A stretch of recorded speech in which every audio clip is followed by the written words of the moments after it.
Sebelumnya terima kasih Bang atas kesempatannya. Iya. Nama saya memang Raja Fani Fatahillah.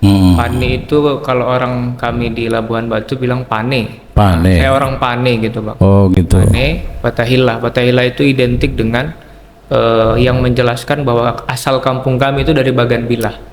Karena Bang sudah hampir lebih dari 30 tahun kami ngelihat daerah pantai itu seperti dianggap kelas 2 di Labuhan Batu.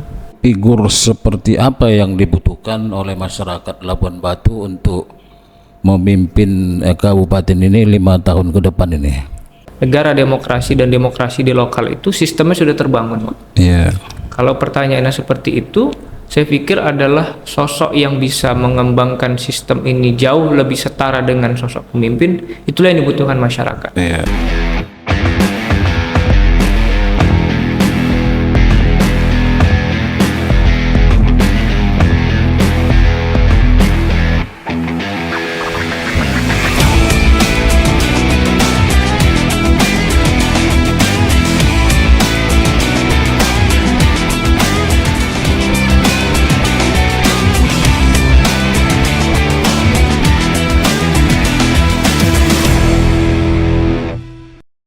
Assalamualaikum warahmatullahi wabarakatuh. Selamat berjumpa kembali dengan podcast kesayangan kita bersama, yaitu podcast Nasi Umat, channel Majelis Wilayah Kahmis Sumatera Utara. Bersama saya Agus Salim Ujung. Sore ini kita kedatangan tamu cukup istimewa, yaitu tokoh muda kita, Dr. Kandidat Raja Fani Fatahillah ya, MSI. Baiklah Adinda Raja Fani Fatahillah.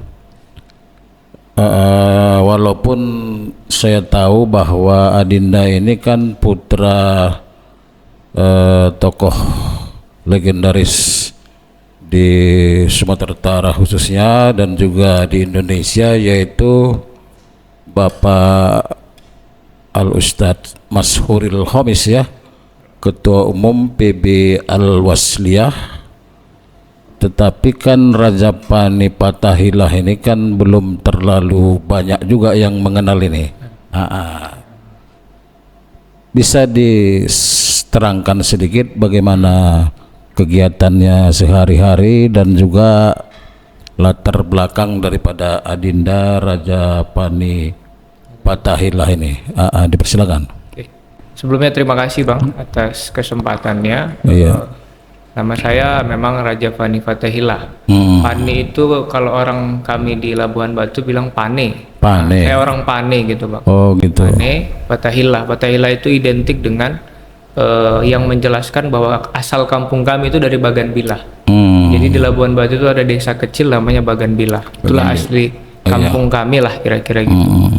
Dan pada kesempatan kali ini juga saya bersyukur bisa bersilaturahim dengan keluarga besar kami juga. Saya juga di HMI gitu ya, karena kami juga alumni di HMI, dan bersyukurlah bisa bersilaturahim.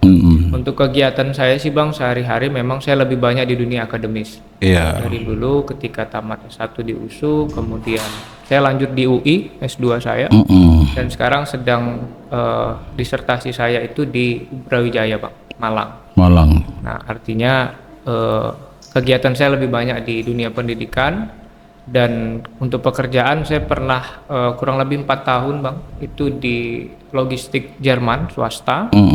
Kemudian sekarang berkecimpung untuk mengembangkan perusahaan akademis saya lah, jadi dalam bidang jurnalisme dan lain segala macam. Itu namanya Raja Institute.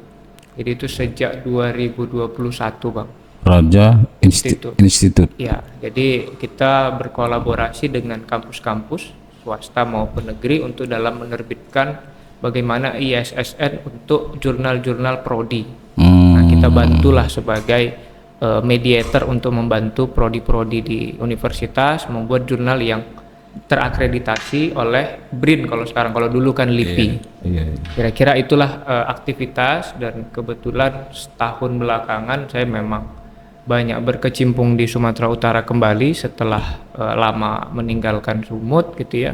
Karena ada beberapa tugas agenda organisasi yang mengharuskan saya kembali ke Sumatera Utara, terkhususnya di Labuan Batu, kira-kira gitu. Iya. Jadi Adinda Rajapani ini aslinya orang Labuan Batu ya? Ya, Bagan Bilah tepatnya. Saya orang Pane. Oh, Pane ya. Pane.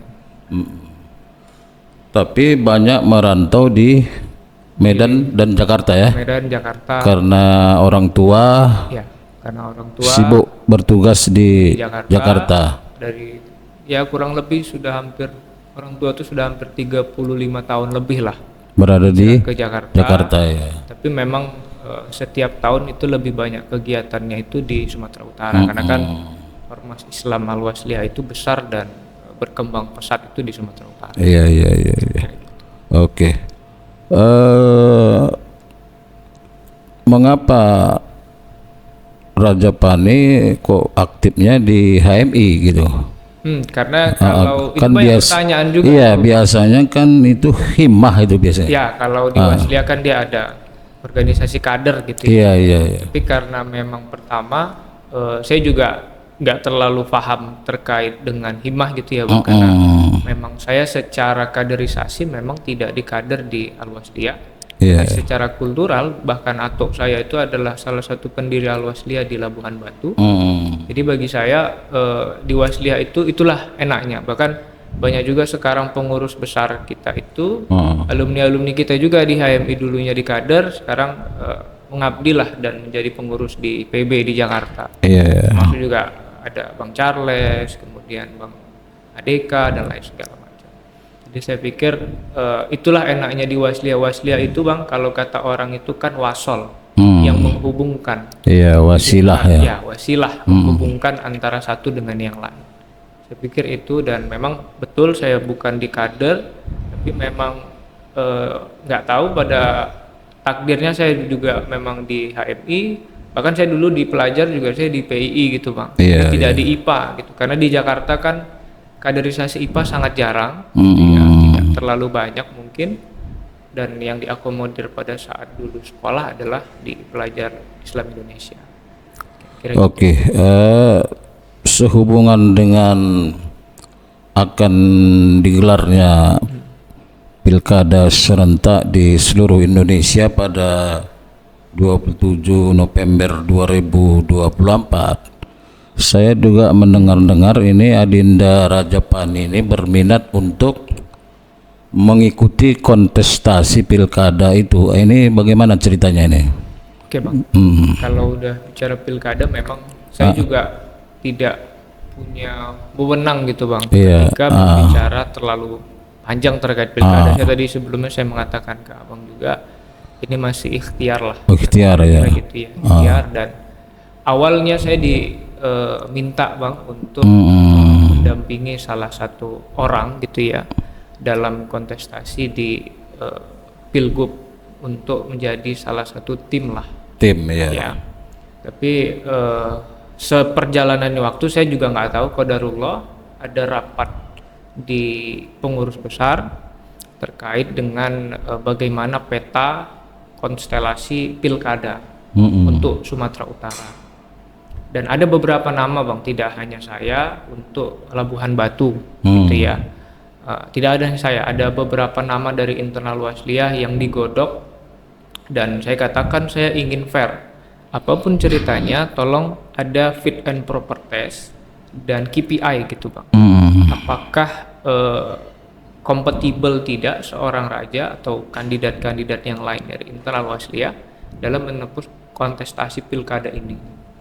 Itu dibuatlah ramuannya, dan ada beberapa nama, bahkan sampai hari ini dari internal Wasliyah kalau setahu saya itu masih berjuang dan berikhtiar ada 1, 2, 3 nama di Labuhan Batu gitu, Pak. Nah, sampai pada bulan April saya juga tidak mengetahui proses detail gitu ya.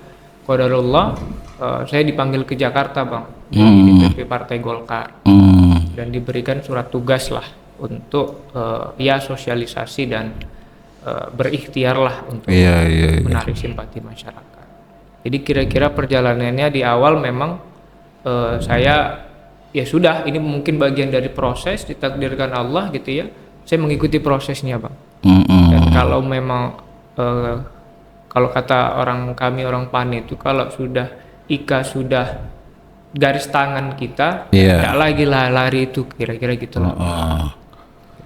Tetapi melihat kompetensi yang dimiliki oleh Adinda Rajapani, begitu juga dengan latar belakang ormas, terutama kepemimpinan ayahandanya yang cukup bagus ini, kan memang saya rasa memang cukup layak juga ini tampil untuk Pilkada Labuan Batu ini. Bagaimana kira-kira?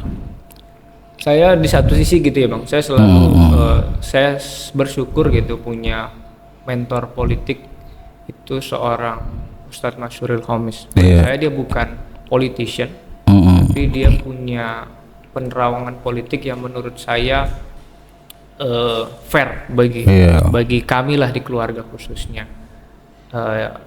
Untuk pencalonan ini jujur boleh dikonfirmasi ke beliau bahwa memang beliau sama sekali tidak terlibat, bahkan pengambilan keputusan terakhir itu memang beliau serahkan semua ke mekanisme teknis.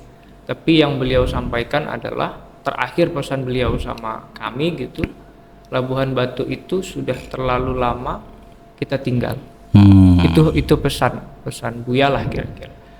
Kenapa? Karena 2 kali pilkada, 2 kali juga pemimpin kita itu masuk hotel lah kira-kira. Masuk pesantren lah, bayar bagus sedikit. Iya, artinya ada satu harapan besar dari kami masyarakat Pantai Bang. Nah, dan pada saat itu ada satu momen memang Bapak itu memang diminta oleh beberapa tokoh masyarakat Pantai, karena ada 4 kecamatan di sana, itu untuk berbicara ke depan seperti apa nasib masyarakat Pantai. Karena Bang sudah hampir lebih dari 30 tahun kami ngelihat daerah Pantai itu seperti dianggap kelas 2 di Labuhan Batu. Dan itulah yang akhirnya membuat decision is over. Kita putuskan bahwa kita berikhtiar. Kalau bicara soal anak muda kemudian dan lain segala macam, saya selalu ingin mengatakan kepada keluarga besar saya, ketika ini yang bertarung adalah seorang raja, tanpa ada dukungan keluarga besar, saya pikir impossible gitu Bang. Nah, Abang tahulah Labuan Batu kalau dari track record pilkadanya luar biasa. Money politik dan lain segala macam. Kira-kira gitu Bang. Kalau itu biarlah masyarakat yang menilai apa yang sudah kami buat, apa yang sudah saya buat sebagai putra daerah dan keluarga besar kami buat untuk masyarakat, biarlah masyarakat menilai. Kira-kira gitu Bang. Tetapi dari pengamatan Rajapani sendiri sejauh ini, apakah sudah ada potensi-potensi peluang untuk menjalin koalisi dengan calon-calon yang ada, kalaupun misalnya tidak menjadi calon bupati atau calon wakil bupati begitu? Kalau saya lihat sih, saya bersyukur Labuan Batu itu kalau sepengalaman saya sudah hampir 6-7 bulan lah dalam proses menuju pilkada ini Bang, seperti pasar bebas, free market. Nah, artinya siapapun masih punya kemungkinan untuk bertarung. Termasuk ada beberapa senior kita juga yang mungkin di Kahmi juga, itu sering kami diskusi gitu Bang. Artinya bagi kita biarlah mekanisme yang akan menentukan ke depan, sing penting silaturahim terjaga, kira-kira itu. Dan saya sudah seluruh calon kepala daerah yang ingin bertanding dan berkompetisi Bang, alhamdulillah kami sudah bersilaturahim dan kami sudah menyampaikan hajat, niat bahwa yang siapapun yang akan masuk dalam kontestasi, mudah-mudahan ini jadi yang terbaik lah dan mengubah Labuan Batu jauh lebih elok, kira-kira gitu Bang.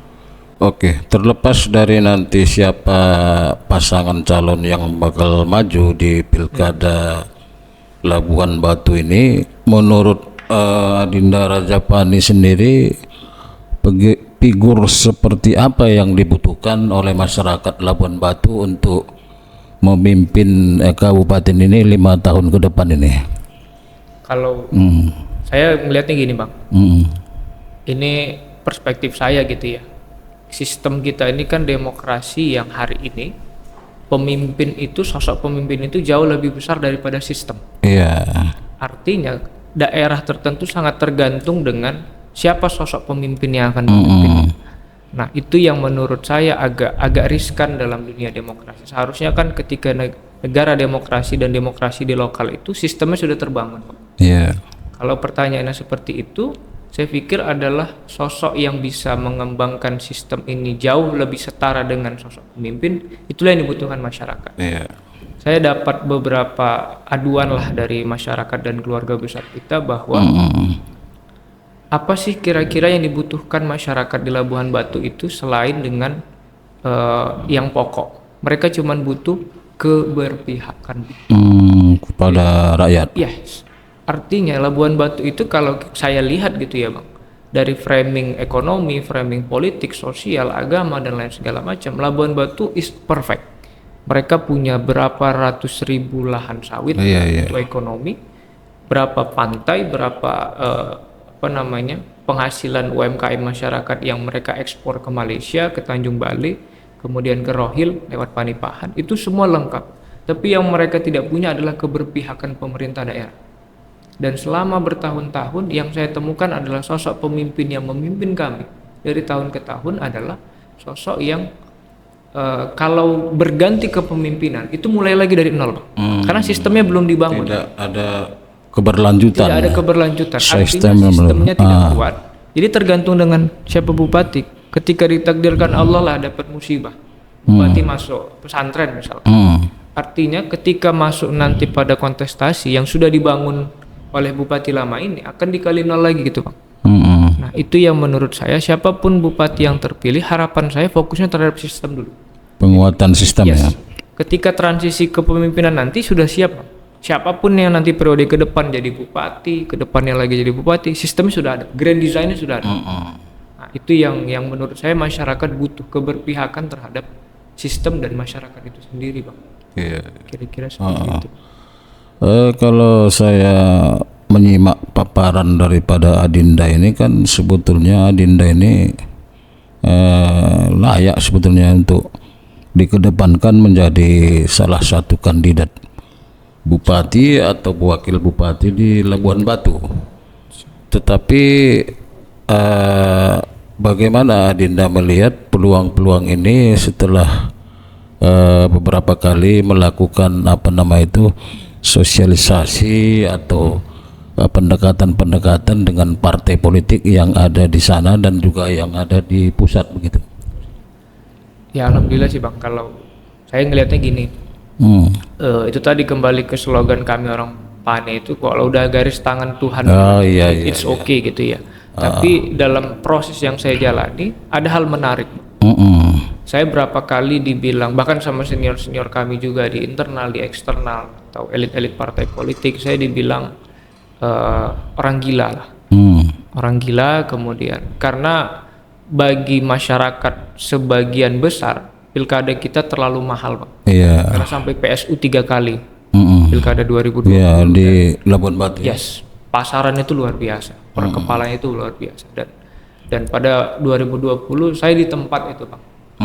Untuk menyaksikan secara langsung pada saat itu, dan tapi selalu saya yakinkan gitu loh bahwa nadir orang Pane itu, nadir orang Labuhan Batu itu bukan sepragmatis itu. Saya paham, bahkan beberapa kali PSU yang diulang itu kebanyakan bukan di daerah Pane Bang, tapi di kota.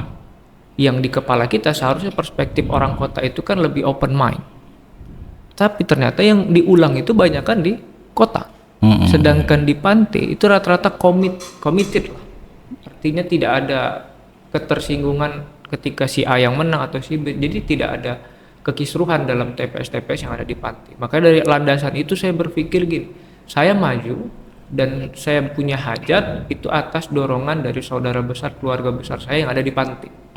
Artinya fokus saya yang pertama adalah keterlibatan dan keperpihakan saya terhadap keluarga besar saya di pantai di 4 kecamatan ini, Pak. Karena sudah luar biasa lah. Mungkin kalau abang sudah pernah ataupun akan menuju ke sana, saya ingin bilang ya Allah gitu. Labuhan Batu ini kan bagian dari Sumatera Utara, daerah Bagan Bila, kemudian Sungai Rakyat, itu kan bagian dari Sumatera Utara, bagian dari Kabupaten Labuhan Batu. Dan setiap pilkada itu menjadi komoditi seksi, Bang, untuk elektoral.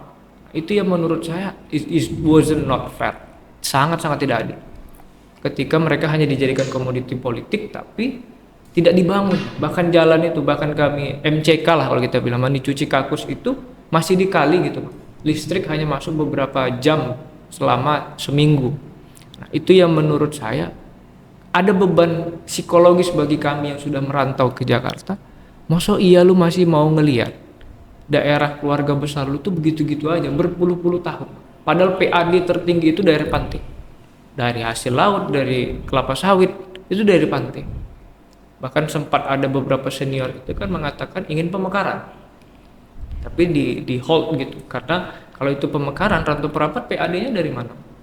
Iya. Nah, kira-kira itu yang melatar belakangi, dan saya pikir kesempatan orang pantai untuk hari inilah, this is our time. Saya selalu bilang gitu dengan saudara, dengan elit-elit partai politik, saya bilang, tidak apa-apa kalian anggap kami tak punya uang, tidak apa-apa. Kami kan memang orang level 2. Tapi bagi kalian jangan sekali-sekali memandang orang kami pantai itu semua sama. Akan ada berlian di antara pasir, saya bilang. Dan Pak berlian itulah yang akan mengangkat pasir-pasir lain itu jadi berlian, Bang. Saya yakin itu. Dan saya yakin bahwa kos politik yang terlalu mahal menurut sebagian besar elit politik, saya yakin dengan pendekatan emosional dan pendekatan yang namanya keberpihakan tadi, saya pikir itu jauh lebih bisa mengurangi dari sisi kos politik itu. Dan saya yakin, Bang, itu.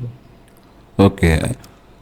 Tetapi persoalan kita hari ini juga adalah ketika setiap kali ada pemilu legislatif maupun pilkada ini,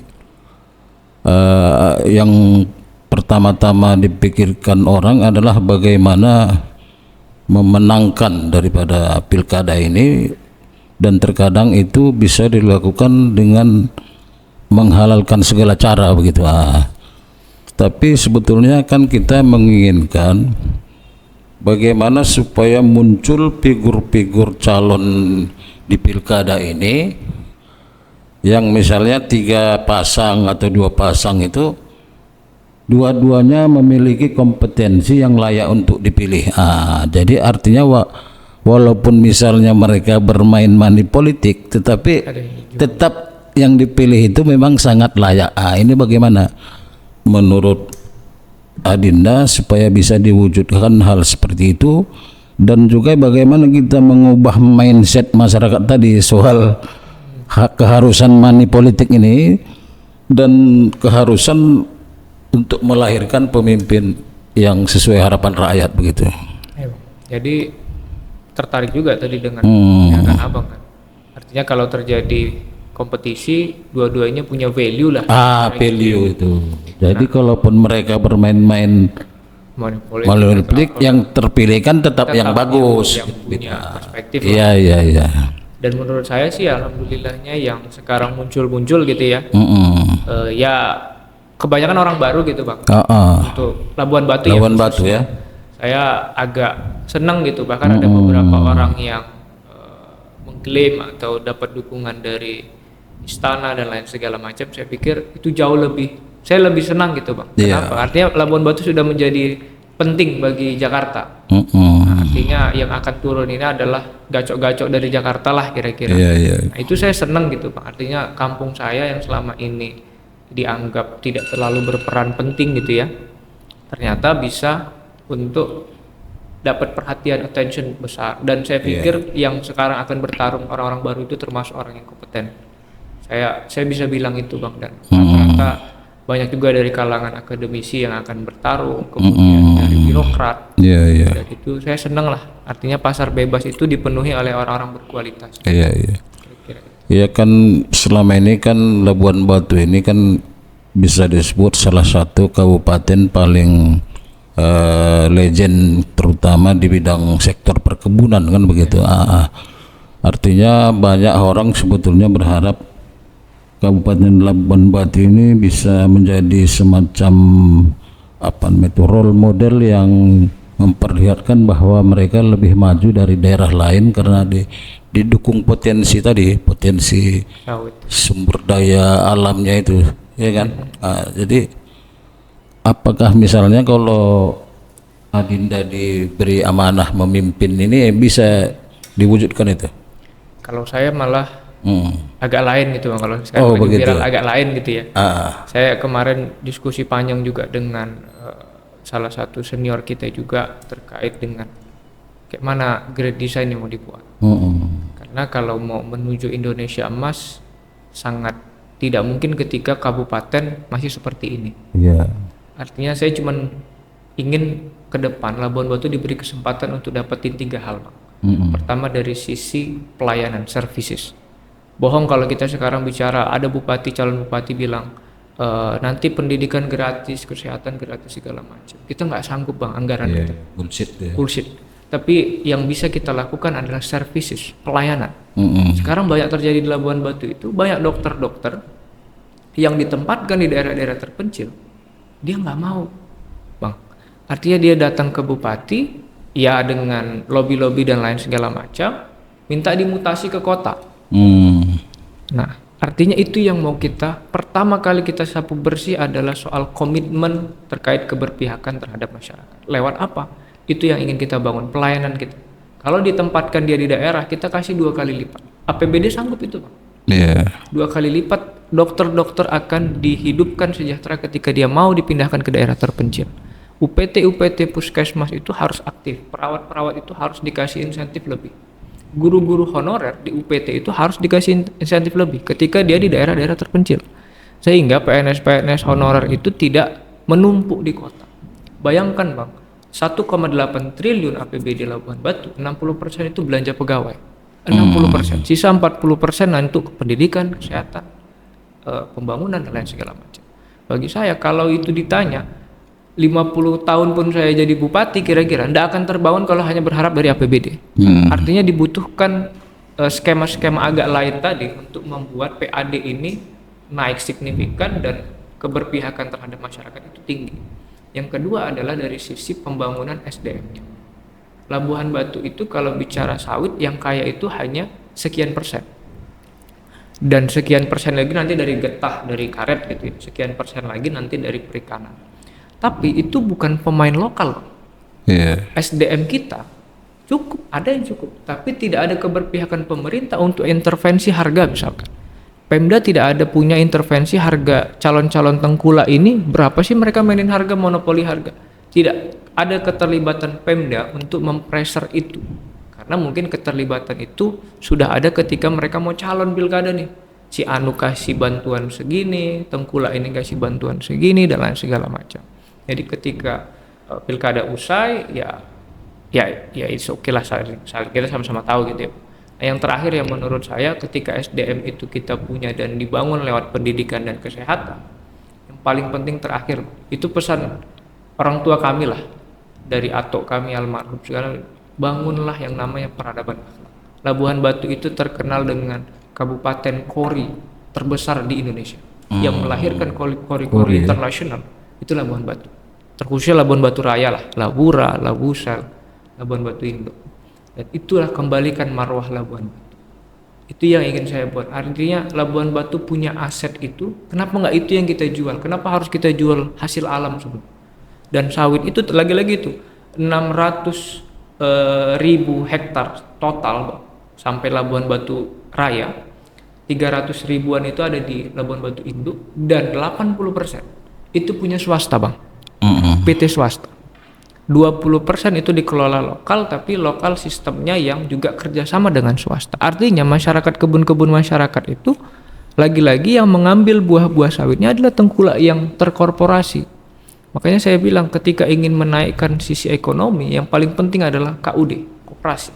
Ketika yang kita lawan adalah korporasi, lawannya cuma satu, koperasi. Dan koperasi itu penanam saham tertinggi adalah Pemda. Supaya bisa mengintervensi 51% saham Pemda. 49% kita lepas ke masyarakat. Atau saudara-saudara kita yang ada di Jakarta misalkan, pengusaha dari Labuan Batu di Jakarta, kita lepas tuh. Di Malaysia banyak saudara-saudara pengusaha kita. Agar sisi daripada PAD ini meningkat. Dan masyarakat betul-betul merasakan, oke, sungai Penggantungan, sungai Lumut, sungai daerah pantai itu bukan sawit asal. Kita kembalikan ke sawah. Kita ekspor lagi ke ledong seperti dulu. Ledong nanti buang lagi ke Tanjung Balai gitu. Tanjung Balai buang ke Malaysia, ke Melaka dan itu iklim ekonomi jalan.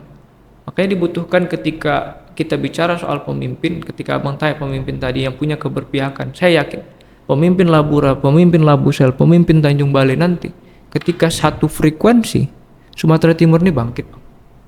Pantai Timur ini bangkit. Artinya muaranya kan dari hal kecil, dari satu kabupaten ketika ini berhasil kita wujudkan skema pembangunan, yang lain kan ngefek Bang. Nah, kira-kira seperti itulah Bang. Ini hayalan anak muda lah kira-kira gitu Bang. Tapi kan Adinda ini kan bisa disebut masih sangat-sangat muda. Dan juga track recordnya bisa dibilang di dalam dunia kerja ini kan masih minim. Ini biasanya sering juga menjadi sorotan kalangan, berbagai kalangan ketika Adinda misalnya ingin maju ke dalam kontestasi ini. Ini bagaimana nanti Adinda menyikapi ini jika ada ungkapan-ungkapan seperti itu? Ini kok muda kali katanya gitu. Itu udah sering Bang. Oh, udah sering ya? Sering banget dari awal segala macam.